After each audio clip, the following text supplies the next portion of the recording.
우리 에스겔 말씀 41장은 40장부터 연결되는 걸로 보셔야 되고요. 원래 성경을 쓸 때는 이 장의 구별이 없었습니다. 그냥 한 책으로 쭉 나왔는데 편의상 이렇게 장제를 나눈 거지 이게 성경의 원뜻은 아닙니다. 40장 부분에 가서 상당히 지루하고 이런 것이 성경에 참 우리가 교훈받기와 묵상하기가 상당히 난감하고 성경 읽는데 우리가 한계를 느끼게 되지요. 그러나 우리 40장부터 볼 때 성전을 회복한다는 거, 성전을 회복한다는 것이 매우 중요한 일이고 하나님의 영광이 돌아왔다 그런 것이죠. 그리고 거기서 예배드리는 그 레위인 제사장들이 새로운 사역들이 나오고 나중에는 하나님의 백성이 온전히 새로운 기업을 얻는다. 그래서 마지막 몇 장이 사실은 굉장히 어떻게 보면 아주 클라이막스라고 봐야 됩니다. 우리는 이런 말씀을 볼 때 상당히 지루하게 보이고 이걸 꼭 그렇게 읽어야 되나 그러는데 사실 에스겔은 제사장 출신 아닙니까? 굉장히 여기에 관심이 있고 또 이스라엘 백성들은 성전의 파괴는 아주 생각할 수 없는 엄청난 재앙이었습니다. 거기서 이 성전의 회복 이것은 굉장한 관심사고 익숙한 문제라고 보지요. 그래서 마지막 8장 40에서 48장까지가 한번 그렇게 새로운 성전의 회복, 예배의 회복, 기업의 회복이다 이렇게 보시면 좋겠고요. 어제 하나님이 환상을 보여주시고 놋사람 보여줬지 않습니까? 하나님은 권능의 손길로 인도하셨고 보여주셨고 장래 하나님의 백성들, 기업들 회복하는 것을 보여주지요. 그래서 자세히 보고 듣고 전해라 그렇게 나오지 않았습니까? 그래서 어제 말씀하고 그대로 연결을 시켜야 하나님께서는 미래에 될 일을 가르쳐주고 보여주기를 원하시고요. 지금도 뭔가 이 성전 회복하는 모습, 짓는 모습, 이 성전은 눈에 보이는 성전보다 거룩한 백성들입니다. 이게 교회고 신약교회 성도들이죠. 하나님께서는 자기 백성들 세워가는 데 관심 있고 회복을 말씀하지요. 암울한 현실입니다. 좀 희망이 안 보이는데 다시 한번 계시록 1장부터 보면 하나님의 말씀이 있었다는 거, 보좌가 보였다는 것이 굉장히 희망이 생기는 거죠. 왜 이들이 망했나? 우상 때문에. 그래서 하나님의 영광이 떠나지요. 떠나는데 그 심판이 쭉 왔는데 43장에 가서 하나님의 영광이 돌아오는 거죠. 이게 정말 결정적인 사건입니다.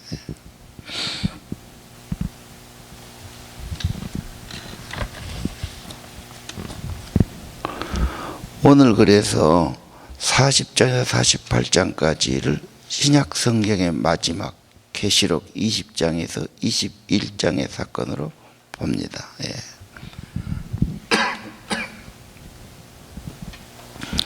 하나님의 영광이 되돌아오고 하나님의 임재가 있고 이건 언제나 구별함과 성결함이 요구되지요. 그래서 우리가 신경 쓸 것은 그겁니다. 구별된 신앙, 성결한 신앙, 하나님께 더 가까이 나가고 하나님의 임재가 회복되는 겁니다. 자, 오늘은 성소 내부 구조, 측량이 나왔지 않습니까? 그래서 특별히 지성소를 보여줍니다. 지성소는 정말 하나님의 임재가 있는 곳이고 임재 안으로 들어가는 곳이죠.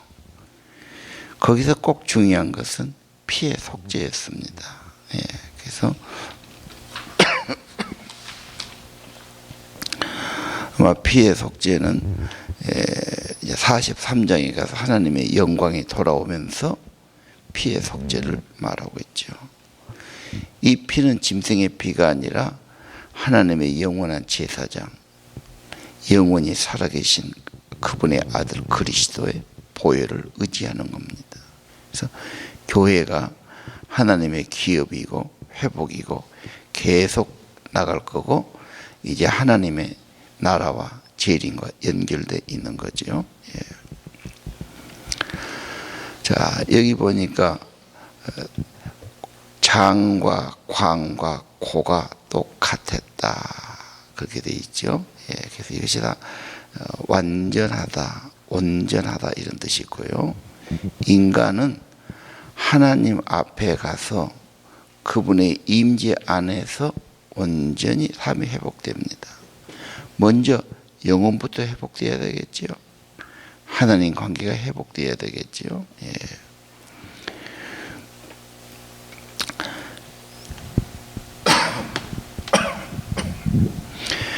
그래서 40장에 43장까지 하나님의 은혜의 임재, 영광의 임재. 하나님의 성전에 가서 중요한 것은 거룩과 구별입니다. 왜요? 하나님의 말씀을 정말 귀하게 읽고 레위기처럼 거룩과 구별이죠. 그 뜻은 다 통하고 있습니다.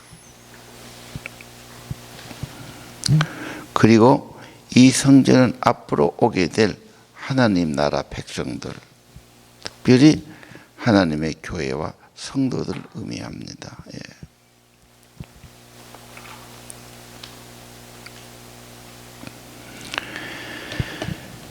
그리고 43장에 나옵니다마는 이 영광의 회복은 언제나 속죄 제사, 화목 제사가 필요하죠.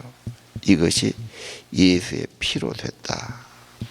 요한복음 요한일서 1장 7절 자백하면 그의 피로 우리를 깨끗게 할 것이요. 그래서 하나님과 요한일서는 교제가 회복되는 걸 말하고요. 히브리서 9장 14절은 예수의 피는 영원한 속죄의 피, 영원히 살아계신 하나님 온전하고 영원히 속죄하는 피지요. 베드로 1장도 그래요. 너희가 구원받은 것은 음이나 금 같은 그런 보배로 된 것이 아니고 가장 고귀한 예수의 보배로운 피로 구원받은 거다. 계시록도 그러지요. 그의 피로 우리를 구속하사 하나님 나라와 자녀와 제사장을 삼으셨다. 이 회복이 성전을 통해서 특별히 예수 그리스도를 통해서 이루어진다는 거고요. 오늘은 뒤에 가서 종려나무와 그룹이 20절 이하에 나옵니다. 그러면 종려와 그룹은 무엇을 말할까?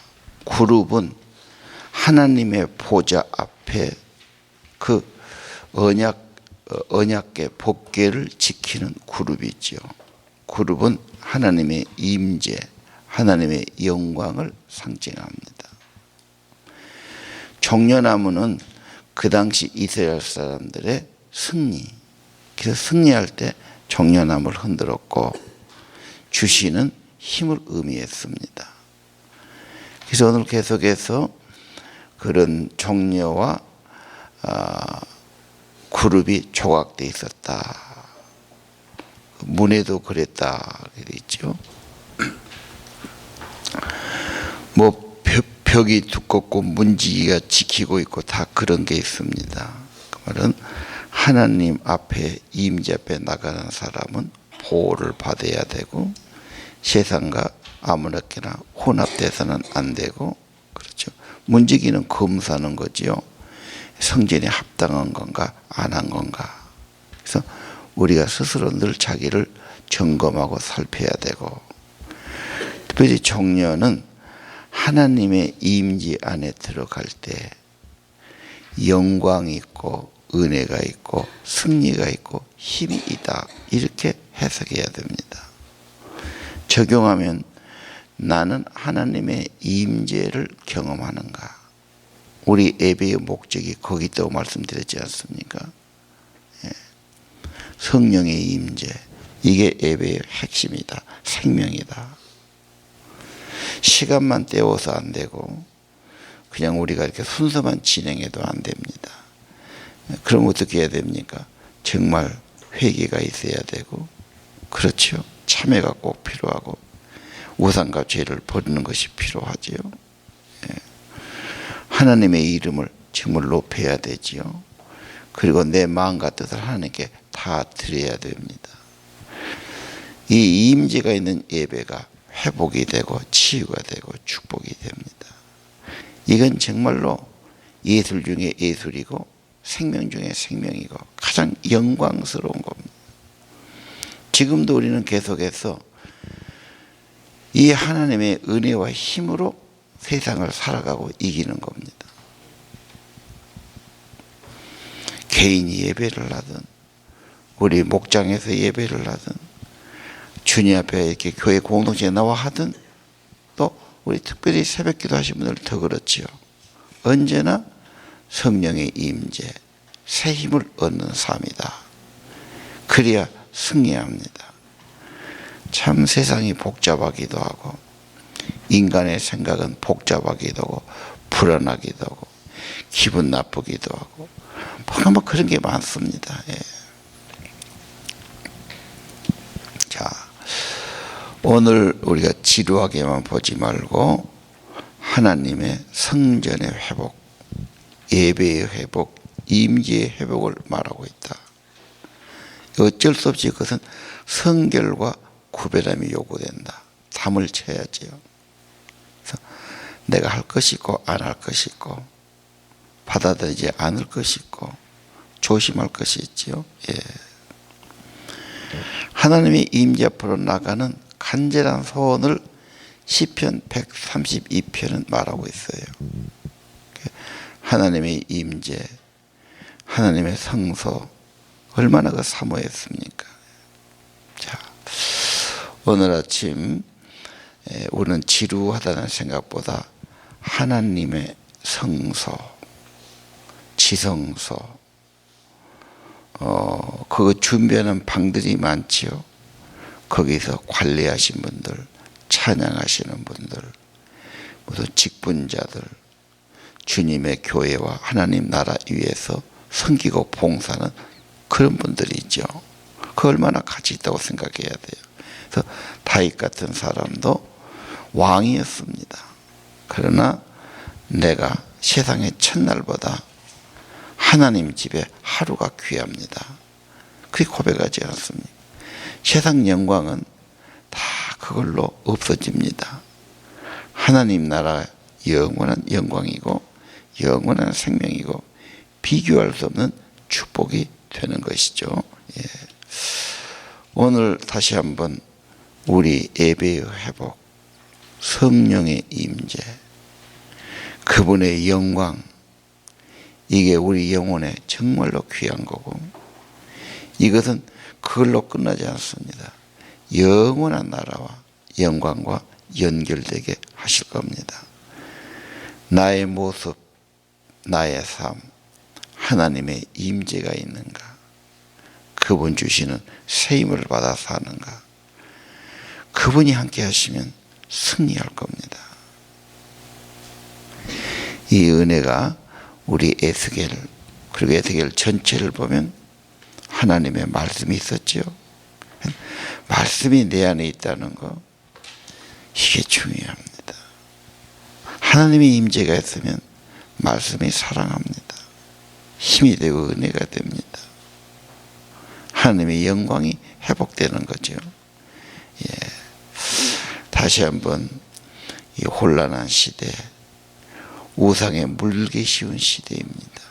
세상 것으로 번잡해지고 속상하고 거기다 마음을 쓰고 가치를 두면은 언제나 흔들리고 황폐되기 쉬운 시대입니다. 하나하나 주님께 다 아뢰고, 우리 38장 39장에 나왔지 않습니까? 얼마나 많은 적들이 있고 방해가 있고 회방이 있었습니다. 이게 그친 게 아니라고 그러지 않습니까? 마지막 때 고비가 또 있다고 그러지 않습니까? 하나님의 권능으로 다 그들을 물리치지 않습니까? 우리가 어려움을 하나님께 하나하나 호소하면서 친히 하나님이 싸워주시고, 내가 고민한 것이 아니라 하나님께 기도하고 하나님의 은혜로 해결하고 승리하는 그런 새벽기도 성도들이 되기를 바랍니다. 기도드립시다.